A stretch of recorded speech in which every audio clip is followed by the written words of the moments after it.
Hey folks, this is Opaloid, allegedly an INFJ. I'm here with host Eric, ENTP, and not host Mark, who in all likelihood is an ENTP as well. Today, this is going to be a follow-up from our recent Mary and her lambs video, and we're talking about intuition a bit more with some examples. So I'm going to pass this over to Eric. Go for it, Eric. Okay, the question is the meanings of the words rusk and ruck. What do those two words Rusk. mean? Rusk I thought and ruck. it was nap and ruck with a K though. No, well, we could also add Knapp in there as well. Sure. Rusk, Mm-hmm. ruck, and Knapp. What are the meaning of those three words? What does rusk mean, Opaloid? As soon as you said the word, I had an image of wheat and rusk being the outer coating, and then I associated it with self and the outer coating of self, false selves, etc., as opposed to the core aspect of self, which is underneath that. So it's the good stuff, and I could tie that to cereal and how in a strange way you need your extra fiber, which is the rusk that comes with it, or it's actually probably husk, isn't it, that I'm actually thinking of, I'm associating with. You're associating um with husk, and I associate with husk as well. But you went to wheat. I associate with husk and rust. I see it as a combination of those things. So it's like, well, it's like what you mm, said. You're describing a rust style husk that goes on to something over the course of experience or something, right? mm. But I could also imagine it. It also links in with kind of like rake and gambling in some sense to me. Like he's a rusker. You can imagine him being like he's playing the rusk on him. He's pulling the old ruskaroo. You know, you can kind of it fits in that milieu of stuff. So it's got Mm. that feel for me too. How about rusk for you, Mark? I was imagining some sort of autumn setting with a bunch of old brown trees, like oaks maybe of some sort, rustling in the wind. That's what I felt like rusk, like a morning maybe, like it's like brusque or Hmm. rusk. Whereas what's coming to me is to do with texture, and I was thinking of interactions, and oh god, that's risky. Not just risky, but there's like friction involved, so it's not got that smoothness. It's as though if I was feeling the nature of the interaction, um, there's edges of rusk to it. That's where my mind went, linked to that. Okay, so let's bring in the Knapp. Now, if you say somebody's a Knappy Rusker, what does that mean? Is that an insult? Is that a good thing? Are you, if you say to somebody, "You're a Knappy Rusker," are you being patronizing? Are you insulting them? Are you praising them? Uh, where my mind has gone is actually into adrenaline sports. So a Kinappy Rusker is like a parachutist who's with a canoe, who's taking a risk as he falls from the sky, trying to maneuver himself along the currents of air. Now, can you be a Knappy Rusker in different ways, or is it really that sport specific? Like it's a specific move in skydiving sports. You bring out the canoe, and you have to you pretend to paddle through the air for a while. It's kind of like a performance slash athletic sport, like ice dancing or something. Well, what's interesting linked to that is when you asked, is it specifically adrenaline sports? I was actually thinking of the nature of again interactions and communications and relationships and stuff like that, and knappy rusking, for example, very very specifically with you and I, like you as an extroverted intuitive, how this is sort of like on tap for you. You free flow in the improvisational stream, so to speak.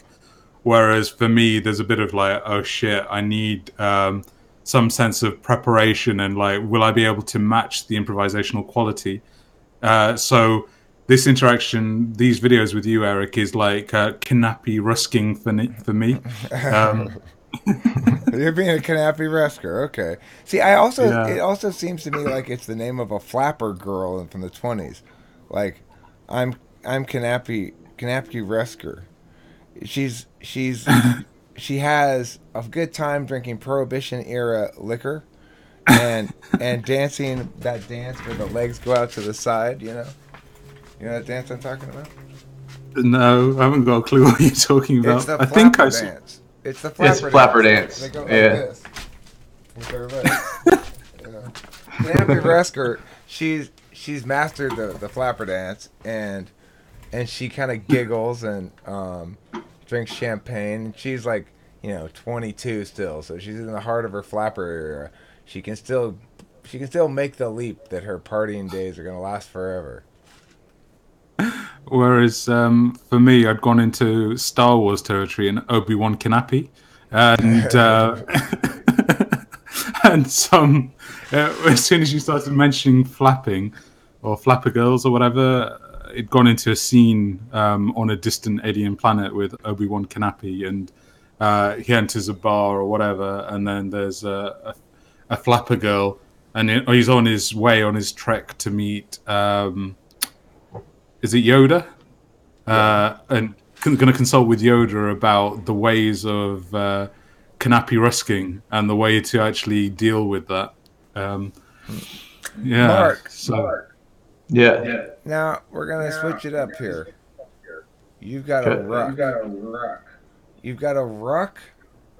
Knap's worth. Knap is now. Knap is now a unit of measurement. Okay. You've got a ruck 6 knaps of rusks. If you've got a ruck 6 knaps of rusks, what do you have to do? So wait, what's the ruck? So Knapp is a measure a unit, Yeah, and that's then the only information you have here. You know that a knap is a unit of measure, some sort of measured unit. Yeah, unit of measure. But you've got a ruck 6 knaps worth of rusks. How are you happy with this job? Are you displeased with the job? Tell me about it. it sounds like I'm in some sort of porcelain shop, and the ends of the porcelain are like browning to some extent. And I need to like shave it away. So you got a ruck 6 knaps worth of rusk, which is a layer of porcelain. Yeah, like a layer of porcelain that's somehow decaying for some reason. I'm Oh, I relating it to see. rust. Okay, Yeah, so it's but it's not porcelain rust. It's like rust. some sort of browning. Yeah, Porcelain browning. Okay, I see. that doesn't sound very fun there.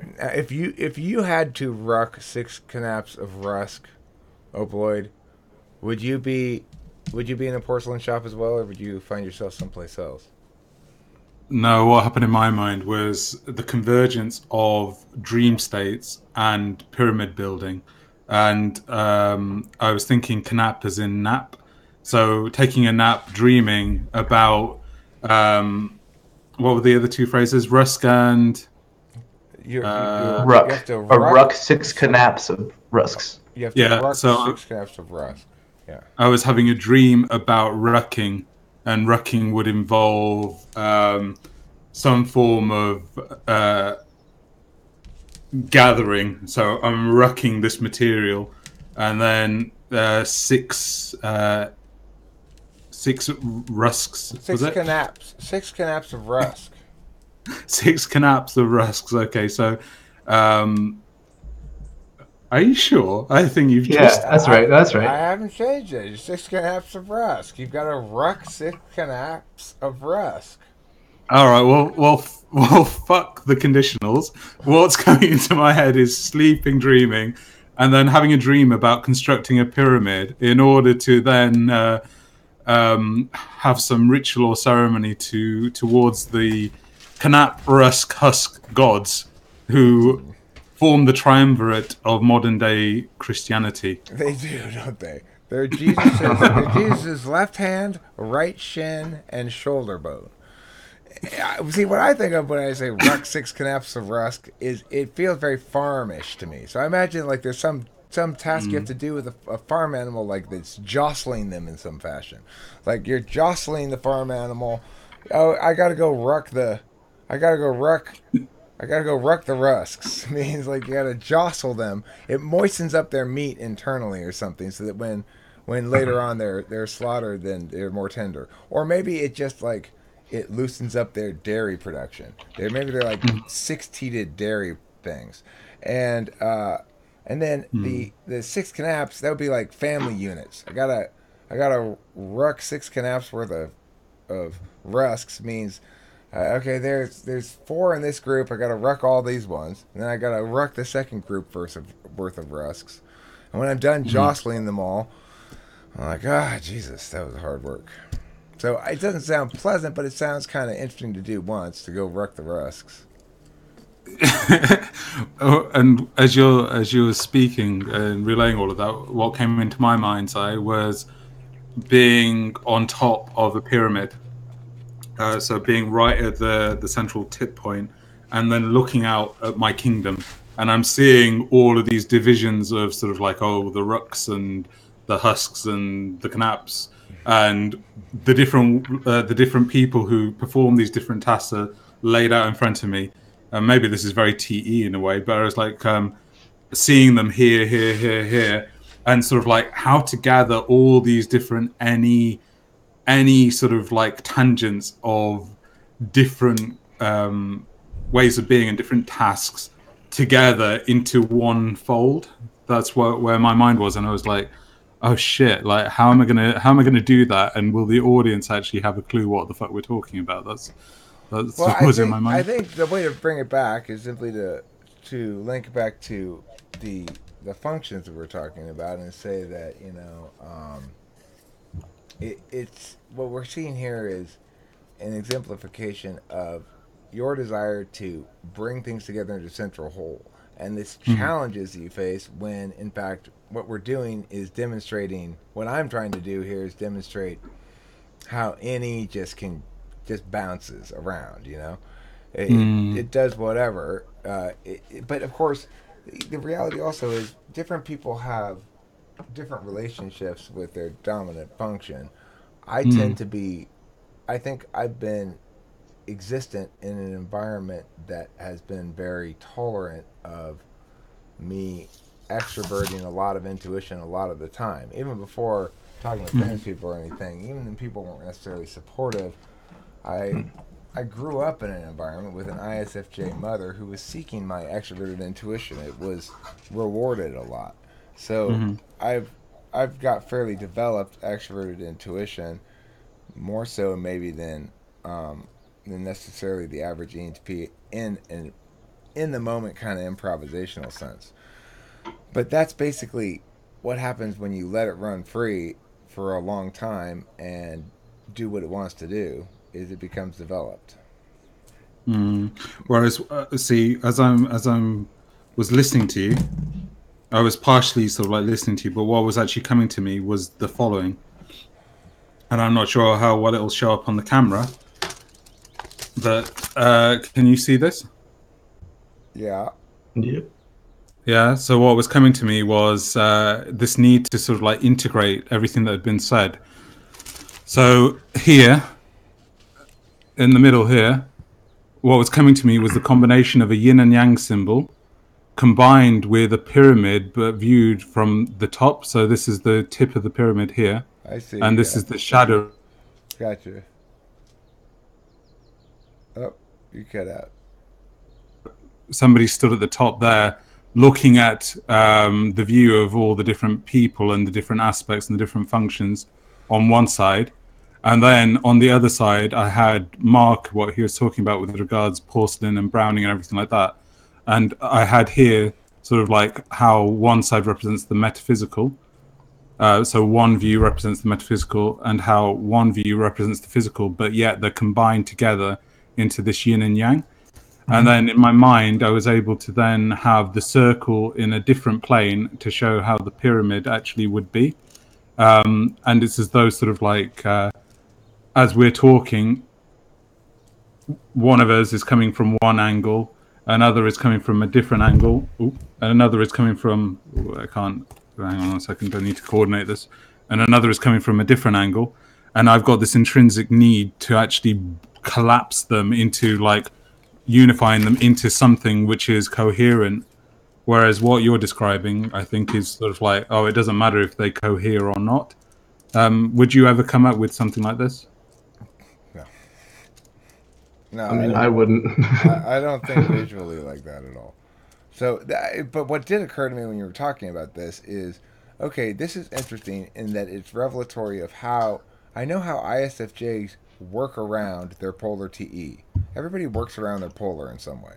I have a better sense now of how INFJ works around their polar TE, which is Mm. instead of the ISFJ who learns heuristics of things that have worked before, basically, and follows that protocol religiously, hoping against hope that it can be as predictable as possible. Instead, the INFJ has actual spatial representation in terms of image symbols and stuff that allow them to understand systems in the world through image representations of it that then provide them some replacement for TE. Mm. I mean, I wanted to comment on what you were saying earlier about you being free to use your dominant function when you were younger, at least. Do you think that your third function restricts your dominant function or can restrict your dominant function? Um, Before, so, like for instance, like with FE considerations, if it's a social situation, you get quite nervous, and then you don't want to necessarily NE all the time because then you're going to get into some social trouble. Or if it's an INFJ, they don't want to be perceived as being not smart, and so they kind of restrict what conclusions they at least talk about publicly, right? hey, hey, just before you answer, Eric, because I was drawing, I didn't catch the fullness of what you were saying, but I'm getting the gist from Mark that it was to do with use of your dominant function and taking ownership of it. Is that right? No, it's about how the dominant function allows you to compensate for your polar. So Right. you have to have a workaround for your polar function. It's like I can't really meaningfully use my feelings. I experience them, but I don't meaningfully use Mm. them because if I try to gauge what I should do based on my feelings, I mean, who knows? What I feel in this moment is very tenuous to me, and it's a poor decision making matrix for me. So, what Mm. I do instead is I use extroverted intuition to sort of ideate out the realities of possible ways that I can feel about things, and to Right. ideate out possibilities in general includes consideration of don't forget to think about your feelings here and what might you feel about this, and if you feel strongly then maybe delay making a decision or something, or if you do feel strongly, Mm. pay attention to that, don't just ignore that and think it's not actually happening at all. Which is what I would normally do. So the thing is, I think what NI does is provide you spatial representations through some symbols or images in your head, and that allows you to understand TE in a way that bypasses Mm. bypasses the the legitimizing aspects of it. Because the thing is, it's like FI legitimizes, and I don't have really that in my wheelhouse of things to refer to. So I have to legitimize the FI side of things through some other mechanism. Same with you with TE. It legitimizes in a way. It has its own values, and you have to incorporate those successfully without using that manner of attention per se, or at least Mm. not effectively using it. So it's like we Mm. all, but I see Kim have good TE. It's based on remembering previous instances of good TE that she noted, and so they sort of accidentally happen, and she remembers that and says, "Ah, we should do that." She occasionally has little flashes of TE too, where she just sort of says, "Hey, you should move that thing." And Mark, can you restate your question? Um, sure. So Eric was talking about how he was free when he was younger to use his dominant function because he wasn't reprimanded for doing so, like in social context, I would assume. So I was just wondering if he was talking about the third function inhibiting the use of the first function in development, at least at a younger stage, um, Yeah, to where I think that's right people on the use it in money. different ways later. So like with an INFJ, it'd be your third function's TI, so you'll be perceived as being able to handle conditional logic and whatnot. So maybe, I mean, I think you've said this in the past too, but correct me if I'm wrong. Mm. That with these conclusions that you're coming up with, they're not necessarily thought through the whole way. Hmm. And when you're asked to back it up logically, then you're kind of caught off guard, or you don't necessarily know how to make that connection as of yet. You need to dwell on it a bit more because Yeah. the intuition or conclusion comes first, and then it kind of needs to be looked at in retrospect to how you got there, how your brain got there. So perhaps you wouldn't want to verbalize those NI conclusions publicly, because then you'd be reprimanded for it, for TI reasons. Okay, just to respond to that, I was going to say something along the lines of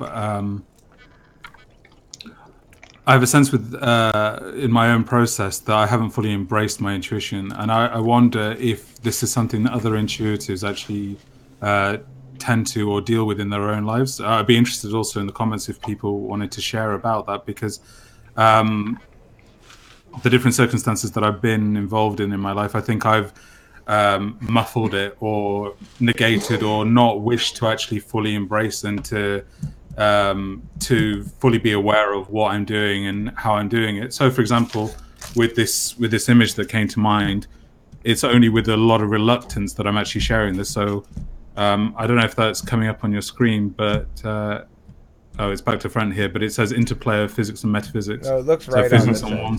It looks correct over here. Yeah, physics on one side and metaphysics on the other side. But sort of like sharing stuff like that, I think I often back away from sharing that stuff because I'm like, oh shit, how is this going to be received if I actually share sort of like some weird something that's popping into my head? And actually also, and I don't know if you or Eric resonate with this at all, but I have a sense of, and maybe the audience will also perhaps resonate with it. I have a sense of fear of letting myself go into my intuition and sort of like just a bit like the Kinappy Rusking, actually just allowing one to just freely go into the stream of intuition and let it take you wherever it may take you. I have a sense that that is actually my natural way of being, just to actually flow in that. But tying it back to what you just asked, Mark, I wonder if I use the TI as a break, so an internal break on no, like don't go into that free flowingness, even though it might give you happiness. It's that sense of like constrict because of the fear of what may surface, what may emerge, and the helplessness of letting go of control. These are stuff that are linked to my own past, which I'm not going to go into here, but I think sort of like your upbringing can affect it in that way. Yeah, there's a lot of stuff you went through there that I want to respond to, including the. First, let me respond to the picture thing. What's interesting and what I took away from that is in visualizing in my own head, and I have my own kind of visualizations of sorts. They're basically lines, and I'm visualizing in my own head about things like. Did you say lines? Sorry. Lines. Yeah, lines. Yeah. Okay. Sorry. When I'm visualizing in my own head about metaphysics and physics and stuff, what it occurred to me looking at that is you're looking at the interplay of you're drawing a picture of the interplay of cognitive function, where they sit on a map, so to speak, and how they interact to create a being or to manifest a being, or how those things are two sides of the same being, basically, sort of a map and a territory thing. But the point is, what I was getting at here is that I don't visualize curves in my head at all. When I do, curves are just, that means something's noted out and it's kind of random. Curves are for random shit. Like, I'll have a line, and then this thing has kind of like a rough circle around it. You know, that means that's a thing. But I don't use curves in the way that things interact with each other in my head at all. It's all lines. It's all like, this side is this side, and then there's these lines that sort of segment shit off and say this goes to that and that goes to that. Okay, can I? And again, I'm taking a risk, but I'll put it out there. You see, as you're talking and I'm listening to you describe these various different things, I'm getting a visual image in my head of a cheese grater, but it's a cheese grater which is as a globe. And what's happening is the cheese is coming along and it's being grated by the different holes which are on the surface of this globe. And it's as though sort of like your NE is, and like your pattern of speech is the cheese, the block of cheese that's being grated across the surface, and it's giving you TI segments which are dropping down from it, and then you're gathering them to relay. But that process is happening in the very act of your speech, in the very act of your ideation, as it's as it's popping in here, coming out here, and then returning, and as you're feeding back. So if you imagine the cheese block and like your head as the spherical globe with the greater, it's as though sort of like the ideational quality is the NE that's sort of like ruminating and being processed through you, and then it's being grated along the TI, being segmented, and then you're passing it and putting it out there. So there's like substance, which at the same time has got that conditional aspect to it. So I don't know how that lands with you. It's an interesting visual. I'm not exactly sure. I mean, the thing is, I'm so unaccustomed to dealing in visuals. When we were talking the other day about me ignoring your NI sometimes, it's like, okay, that's a visual. I'm unaccustomed to dealing with them in terms of meanings at all. I don't think of them as really having a lot of meaning per se. I think of words as having meanings. And so I don't really know what to do with it when you give me a visual like that. Sometimes, like with the last one, it caused me to link to the fact that I don't usually visualize curves. And that would be an interesting thing to consider, how curves might better model or taxonomy the relational aspect of things. But it was just a sort of a notion. I might come back to it, probably not, because when I start thinking at it, I start thinking that sounds hard. It's Well, like, what about if someone is just having a conversation that they had with somebody, or an event of some sort? Do you picture that in your head when you're thinking about what they're saying? Either one of you. Okay. Yeah, quite often what I have is so I'm listening, and it's as though I'm converting the audio or the verbal into sort of like visual. So, for example, going back to what Eric was just saying about visuals and curves and stuff like that, I got a secondary image evolving from the first. So the first one was the globe with the cheese grater surface, and then the block of cheese, and then it being grated. And then what happened was I got this notion of the cheese strands going inside your mind and then reforming into a different shape. So the cheese block comes out as a different shape, which is then grated again. And then the strands go back inside. So there's a constant like feedback loop, and they go back inside and form a different shape formed of cheese, which then surfaces outside. And that's what the words are like in the stream of any tangents. It's like a different shape is being produced, but from the same substance. So over here is rusk, over here is knap, over here is whatever the third thing was. But each one of those has a different shape, but formed from the same substance. But then when they're compiled together, they're grated inside internally again to form another substance, not another substance, sorry, another form of some sort, but created from the same substance. And there's a constant reiterative cycle to that. I don't know if that helps cheese at all, Mark, recycling? but You're saying extroverted intuition is just cheese recycling? I don't like that, Opaloid. You're making me feel bad about myself. Mark, do you have any thoughts about Opaloid shaming our extroverted intuition? I mean, we're supposed to eat the plenty of cheese, not supposed to recycle plenty of cheese. Yeah. The cheese has to be get put to good use. This is what your conversation made me think of, Opaloid. This lady with her sweet, sweet ass that I just drew. That's actually pretty good. That's pretty good. that's not right? bad, actually. Yeah, that's a good drawing. I will say though, Opaloid, like what I got from that is that you not only would picture or visualize a conversation as somebody, or relating of somebody's conversation they had with somebody or an event they had, but just normal conversation in general. I don't visualize other people's conversations. Or I don't visualize conversations. Well, let's say Becky's talking about when she was with Rosie, and then she was puking over the toilet because she got trashed last night or something like that. Like, are you gonna picture that, like her holding her hair back and or whatever? No, I don't really picture it. I kind of picture the words. I kind of picture it like a story problem. Whereas for me, I want to just clarify one thing. One is what I'm visualizing is actually a process. It's not necessarily the story. So what you just asked about the puking down the toilet, whatever, it started off as going from being sort of like a real person puking into the toilet, but then it went into sort of like cartoony, and then what it went into is actually the pattern of the process of if you imagine that this is the person here, like stood upright, and then they're bending over, and then the toilet is here.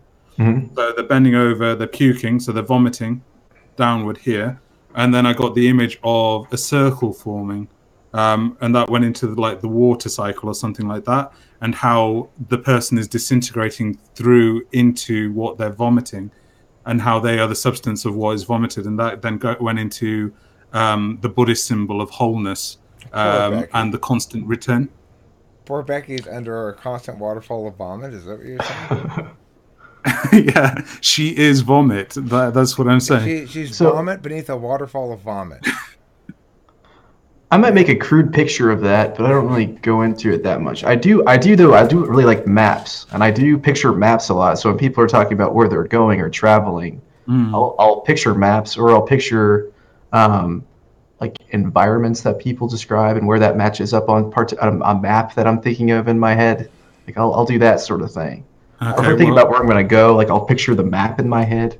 Whereas what's happening for me is I'm getting an extended evolution of the image that I gave you before. So it's linked with the bum picture that Eric drew, and with the vomit, and I'm getting this notion of how yeah, that picture, and I'm getting a notion of how a human is like a complicated tube, and how we put in one way and we like expel the other way.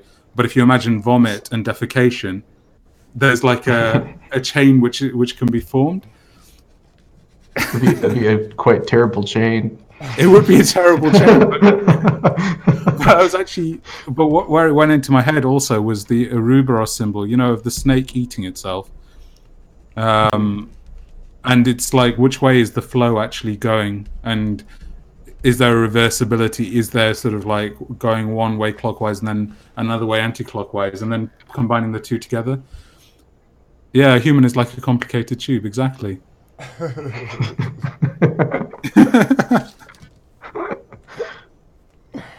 complicated tube. Let's end this video now. It's time to end this video now. Whoa. Before we end, just to the audience, please like, subscribe, share, comment, go to Eric's store, and also just give us any feedback. And he's running for president, so make sure you vote for Eric. 2020 for sure. Yeah, and we hope you found this interesting. Yeah, we hope you have found it interesting. Thanks. Bye. Thanks very much.